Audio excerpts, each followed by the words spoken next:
pahinga muna tayo? Kung pakiramdam mo ay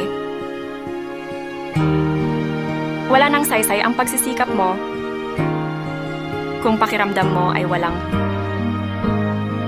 sa'yo'y nagpapahalaga. Mag-isa ka lamang kahit kasama mo sila? Ipahinga mo lamang at pagkising mo, ngingiti at mananatiling